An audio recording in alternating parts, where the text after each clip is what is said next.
Camodoor, Episode 1, Indian Wheat, Exporting Grain, Gaining Ground. Welcome to Camodoor, India's gateway to the world of commodities.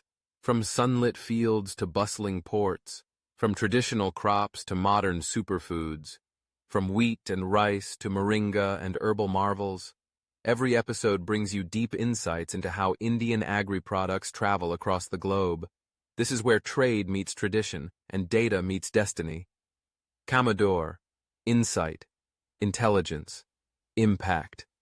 Let's begin the journey. India, the land of rivers, granaries, and agricultural heritage, is now making bold strides in global food diplomacy. Among our proudest commodities stands a golden grain, wheat. It's more than just food. It's India's symbol of self-reliance, surplus, and strategic strength. But are we exporting it right? Are we targeting the right countries?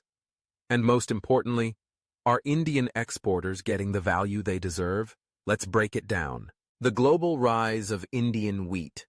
Indian wheat exports have shown unprecedented momentum in the last few years. In the financial year 2021-22, India exported nearly 7.5 million tons of wheat, a record high. Countries like Bangladesh, Indonesia, the Philippines, Sri Lanka, and the UAE were top buyers. But something changed the game. The Russia-Ukraine conflict disrupted global supply chains. Suddenly, nations like Egypt, Kenya, and Turkey, traditionally dependent on the Black Sea region, started looking to India. India stepped in, not just as a supplier, but as a stabilizer of food security in a time of global disruption. Pricing and global competition. Let's talk numbers. In 2022, global wheat prices soared to $450 per metric ton, driven by war, inflation, and droughts. By early 2024, prices stabilized in the $290 to $320 range. Indian wheat, on average, is priced around $300 per ton FOB, freight on board. That puts us at par with many global sellers. But there's a catch. Russia and Ukraine still offer cheaper wheat when their supply routes reopen. Australia, on the other hand, often edges ahead on quality. India's strength lies in consistency, availability, and logistics speed, if we can maintain them. But the exporter must ask, am I offering a competitive price without compromising quality? Am I tracking global price indexes weekly? Do I know the going FOB price from Kandla, Mundra, or Vizag this week? Because global wheat buyers don't just buy wheat, they buy trust, predictability, and speed. India's real advantage. Value addition. Why just export raw wheat when the real money lies in value-added products? Let's look at some top-performing value-added wheat products. Wheat flour, atta, maida, in demand in the Gulf and Africa. Semolina, suji, used in pasta and traditional recipes in West Asia.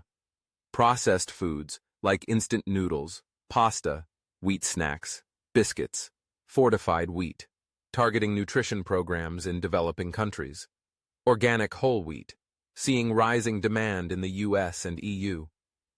India already has a solid network of food processing parks, contract manufacturing units, and export-friendly brands.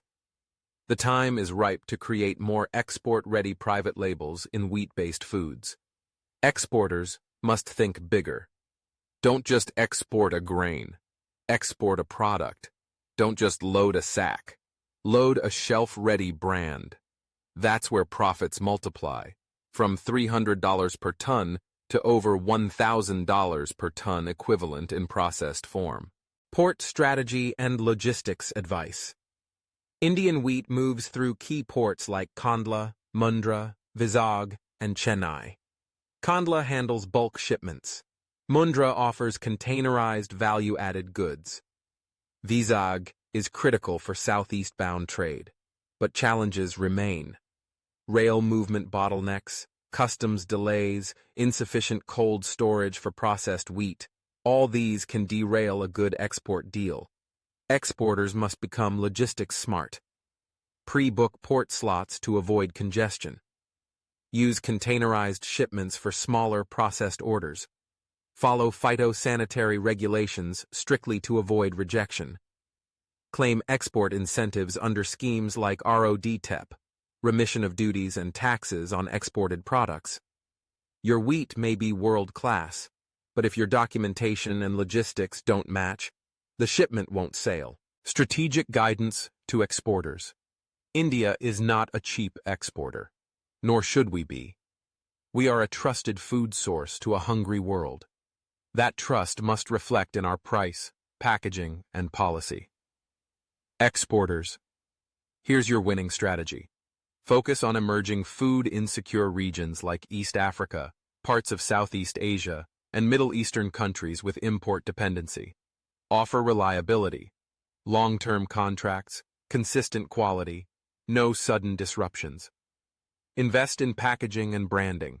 Even bulk wheat can carry your logo, your signature. Track policy shifts. Stay updated with export permissions, floor prices, government procurement trends. Remember, India's surplus isn't just a number. It's a diplomatic weapon, a global peace offering. When India exports wheat, it exports hope. In a world divided by wars, hunger, and instability, food is the ultimate equalizer. At Camodoor, we believe food diplomacy is India's calling. If India can feed the world, we can calm it. No war begins where every stomach is full. Indian wheat can be that first spoonful of peace. Thanks for joining us on Camodoor, your monthly window into India's global commodity journey. There's so much more to explore, and we're just getting started. Don't forget to like, comment, and subscribe for more powerful stories from the heart of Indian agriculture. And if you've got a story to share, we'd love to hear from you. Until next time, Camodoor, where India meets the world through trade. Stay with us. We'll continue exploring India's true strength through its commodities. Subscribe, share, and support the movement. This is Camodoor. Thanks for watching Camodoor. Bye till next episode. Aliman. Chandra Sekhar, Chief Editor.